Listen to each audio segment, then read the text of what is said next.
لو أنزلنا هذا القرآن على جبل لرأيته خاشعا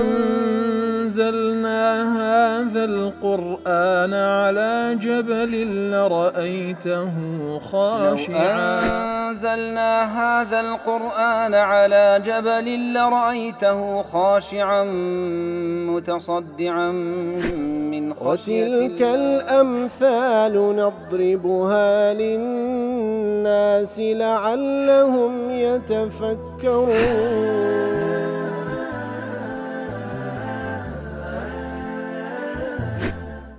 الحمد لله والصلاة والسلام على رسول الله وعلى آله وصحبه ومن والاه. السلام عليكم ورحمة الله. برزان خوش حالم لواني 1074 لواني كان تفسير قرآن بيرزبيم وخزمتان ومن بس رزامن دي رب العالمين وهوادان بإوي آز السودي لور بقرن. أعوذ بالله من الشيطان الرجيم. وما كان الله ليضل قوما بعد إذ هداهم حتى يبين لهم ما يتقون إن الله بكل شيء عليم. والله خوش وسناوكو لو أنا رابدوش كميك لخزمة دعاة بيروزة دابوين كالله تعالى دفرمي الله تعالى سنة وانية كواكسانك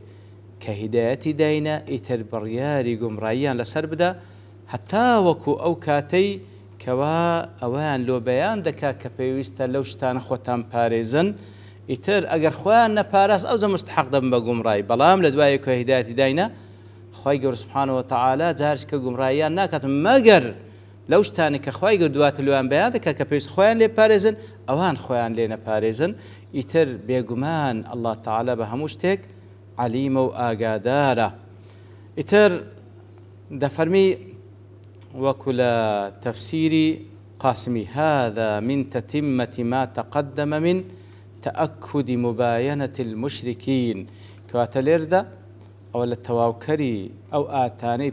بيشوترا كالله تعالى تأكيد لسروي كروكوا بيوستا مباينة مشركين كانوا أتليان زياب بنوا ولا تان لبويان النبي تبرايان ليبكن استغفاريا لو مكن وذلك لأنهم حقت عليهم الكلمة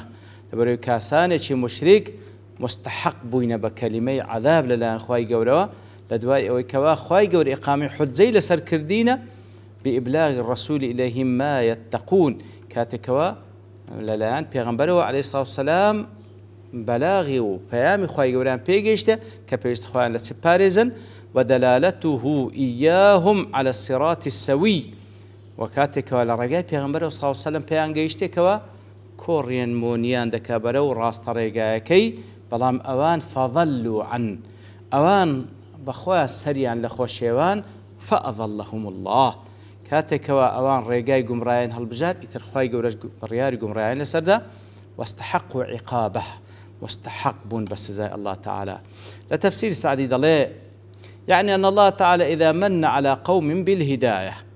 كاتكوا الله تعالى من نتي لقل كساني كربويك هدايتي ورينموني كردن وفرماني بي كردن بويكوا راس طريقا بقر نبر فإنه تعالى يتمم عليهم إحسانه يتر كخواي قورا هداية لقل باب من نتي لقل كساني كربه هداية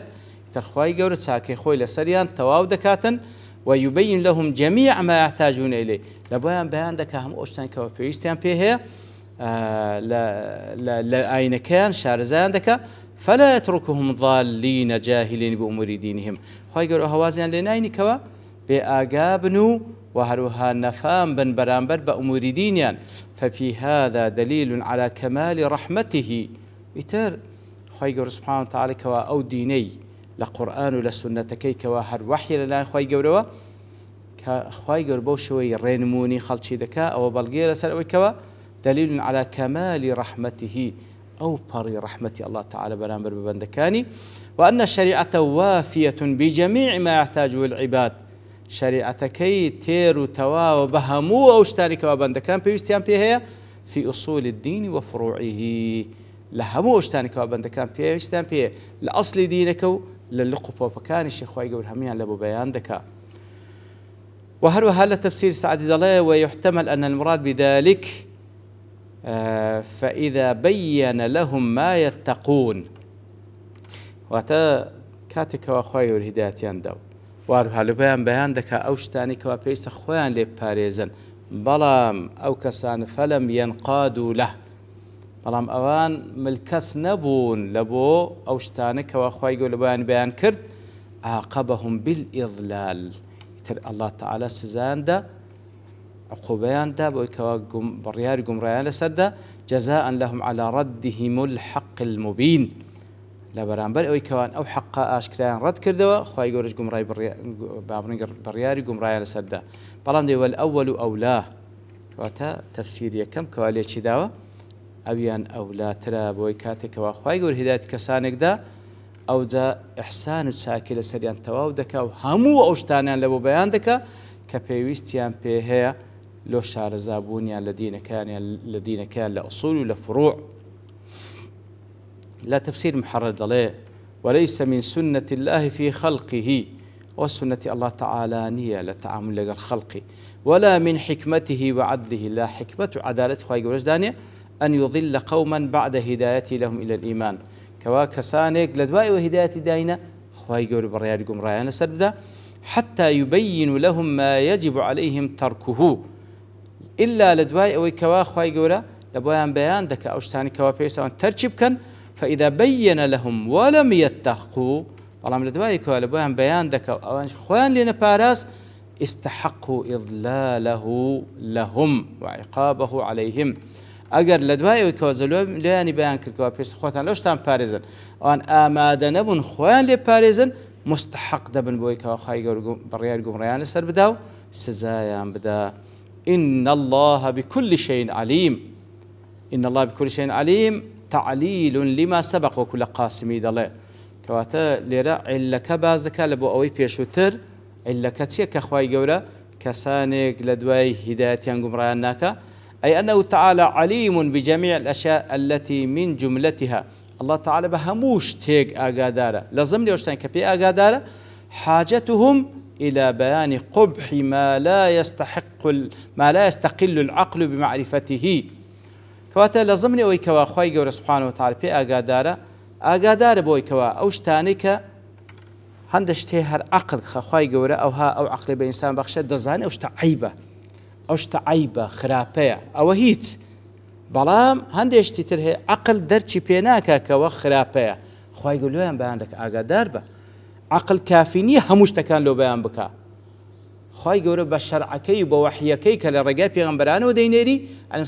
همو اوشتان تان لو بيان دكا كوا خرابه وبزر الدنيا وقيامتان تواو دبكات آقادار بوي كوا بيويستا ستان بيويستا لو تان بيان بكا لو تان بيان دكا تاو خوان لي بارز لا تفسير سعدي ضلي إن الله بكل شيء عليم فلكمال علمه يتلبر كخواي قورا أو علمتير تويه وعمومه أو علمي كوا هموش تيشي درك بيدكا علمكم ما لم تكونوا تعلمون ليه أوشتان تان فيركا كوا نقول نتان دزاني وبين لكم ما به تنتفعون أوشتان لو بيان دكا كوا نقول بي سود مندبا لا تفسير منار ضلي يدل على بطلان قول بعض المبتدعة كواتا أو آتب بلغير سر أوي كوا قولي كسانيشي بدعتي باطلة كاتك كدلين بالمؤاخذة على ما يجب بحكم العقل كاتك أو كسان سدلين كهذا قول كان باطلة دلين أوشتاني كوا هر عقل دزاني أوشتخرابا أو أخوي يقول لسر أوش حساب ما اللي قلدك أجر شرني الشريعة تجبزاني وكو صدق أمانات وكو رازقوي أمانات دسباتشي نعم إن حسنه يعلم بالعقل بلى ذلك راستهم عقلك دزاني أمانة دسباتشي ورازقوي شتشي جوان وريكوبيك ومقبولة ولكن التكليف الذي يبنى عليه جزاء الآخرة بلا أو تكليفي كوا جزاء آخرتي لسر داد مزريه تيا لا يصح إلا بالشرعي كما تدل عليه الآية كواتا أو حسابي كوا لقل ما ذاك الخيامت لسر أوشتاني كوا بالشرع بما الراقيان درا نك لسر أوشتاني كوا بعقل إنسان درش بيدا كاتن كواتا أصل وحتى الشرع بينجا حتى ديني خوات بينقا حساب لقلنا كري وما كنا معذبين حتى نبعث رسولا. لتفسير القرطبي دليل في هذا أدل دليل على أن المعاصي إذا ارتكبت وانتهك حجابها أو آتا بهسترين بلغي لسروي كوا كاتك ومعاصي وقناو تاوان كان أنزام ددرين وانتهك حجابها پردي قناه انتهاك دكري وددرين دري كانت سببا إلى الضلالة والردى. راستي أنزام داني قناه سببه كاره برو قمرابردن برو قمرابون وسلما إلى ترك الرشاد والهدى دبيت بيجيك لبويكوا واز لا هدايته لراست ريبين كواتب راستي وكو اعتقاد أهل السنة والجماعة الإيمان يزيد بالطاعة وينقص بالمعصية. إيمان بطاعة كردن زياد دكا بقناه كردن وأنزام داني تاوان إيمان نقصان دكا برو قمراي دسي إنسان آقادار بي برو قمراي دسي كواتا أو آتا أوش اللي ورجله وكو إمام قرطبي دله وما كان الله ليضل قوما بعد إذا دام حتى يبين لو ما يتقون كواتا فعلا استنباطه شي زوانه خواهي يقول كسان قمراناك لدواء هدايات حتى وكلوا لو بيانك أوشتانك أخوان لبارزنسيا خواهي يقولوا ماني بيان كرديا أوشتانك أخوان لبارزن همو قناه تاواني قولوا قسككالا كواتا كلماني بيان كده أجر كسيك بتسي لقدر ويكوناه تاوان بك ومصير بلا سري صبر برو قمراي دسي خوابنا ما بدا. لا تبقى ودا فرمي إن الله له ملك السماوات والأرض. الله تعالى ملك آسمان كانوا زوي هر إيبيا يحيي ويميت هم دجيني هم دمريني وما لكم من دون الله من ولي ولا نصير. هيت كسيك لأخبار الله تعالى لبونغونية ببت ولي يعني ببت نصير ببت ولي بعمرين بهاناتهم ببت نصير بسرتهم بيخي. وكل تفسير رازد المناسبة وأتلقى البيشوتور لما أمر الله تعالى بالبراءة من الكفار كأخوي يقول فرمان بيكرين تبراب كان لكافر كان بيّن أنه له ملك السماوات والأرض لذا لما بيان ذكا كوا الله تعالى ملك أسمان كانوا زوي إيها فإذا كان هو ناصرا لكم أجر الله تعالى ناصر صرخر بلبؤمة فهم لا يقدرون على إضراركم بل تبرار الكافران بكن أجر الله تعالى ناصر تنبي بيستن بوان نبي بهيج يغنات وانزر تنبي بجينا. وأيضا فإنه حين أمرهم بالبراءة من المشركات كأخوي جودا فرمان بيكن تبرى لمشرك كان بكين فإنه لا يمكنهم الاختلاط بآبائهم وأولادهم وإخوانهم لو حالتي كوا تبران لذا كان أو كسان كوا كافن أجر باب وبراو من دالي شامن دبي تبران ليبكن ليندور كونه لأنه ربما كان الكثير منهم كافرين لو حالتي كوا زورك لو أن كافر من فقد يتطرق إلى نفوسهم ما يسكرون من نقص وحاجة لو حالتي إباشة تبراي لو هم خزم كسب كأنا كفر بسبب إيمانك يخوي تبرى الكافر كام كأجر باب وبراو خزم الشبان يدي لو أنا أو كسا توشي نهامتي وحاجتك بيتن بيوشت بكسيك بيارمتي بداو سريب خا والمراد أنكم إن صرتم محرومين عن معاونة مناصرتهم وتلو حالتي بس كوي أجر أنقو بسبب إيمان تندمرات لكافر كان كأجر باب وبراو من دالش تنبن أجر محروم بن بسبب إيمانك تان لو كوا أوان بسرتان يخن فالإله الذي هو مالك السماوات والأرض أو پروردگارو أو پرسراو بحقي كوا مالكي آسمان كانوا زوية جيان مردن هل دستوية هر أويان كافية كوا بسرتان ديخي فلا يضركم أن ينقطعوا عنكم يتر بهيج شيويك دابراني أوان زرتان بينها جيني. وأيضا فإن الله تعالى لما أمر بهذه التكليف الشاقة كاتك وأخوي التكليفاني كقرص لسدلوا دلون ليكردين كأنه قال واجب عليكم أن تنقادوا لأحكامي والتكاليف يتر وكأخوي أخوي قربان دفن بيويست واجب لسبتان بالكذب لبو أحكام التكليف كان أخوي قوله لكوني إلهكم الله سبحانه وتعالى إله بارسائي بحقه ولكونكم عبيدا لي نقول بندي الله تعالى بيويستا كسي كبندبي بيويستا بلا سمعنا وطعنا. وهو أبي حيان جدله وأيضا لما ذكر تعالى علمه بكل شيء كاتك وأخوي قور بياني كرك وأخوي قور عالم بها مشتك فهو يعلم ما يصلح لكل أحد. يترخي جور عالم بها أو يكوال بهر كسيك تشتيك باشا وما هيئ له في سابق الأزل وهو عالم بويكوا لأزله خاي جور تسيل بو آما ذكر دي ذكر ما دل على القدرة الباهرة يتلير ده خاي جور لو أتدا باز لا أوش تذكاكوا ده صلاتي بسنوري الله تعالى لو يداكوا ملشي أسمان كانوا الزوي بدز ده وهو تصرفي تيدا دكات التصرف لبند كان دكا بمشيئتي خوي ثم ذكر من أعظم التصرفات يتل جورة تصرفات كان خوي جورسيا جيان ومردنا يتل خوي جورة باوشي ويش عيني بهماشيو خوي جورة عالم بهموش تيجي بري ملش أسمان كان زوي هم يخوتي التصرف اشتدا دكات يتل أحكام كانش ألا يعلم من خلق أو خوي كوا خالق ومالك ومنازع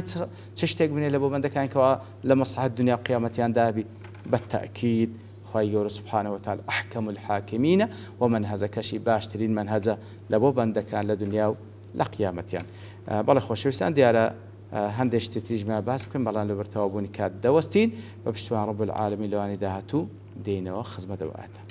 وصلى الله وسلم على نبينا محمد وعلى آله وصحبه أجمعين وآخر دعوانا الحمد لله رب العالمين. لو أنزلنا هذا القرآن على جبل لرأيته خاشعا أنزلنا هذا القرآن على جبل لرأيته خاشعا أنزلنا هذا القرآن على جبل لرأيته خاشعا متصدعا من خشية وتلك الأمثال نضربها للناس لعلهم يتفكرون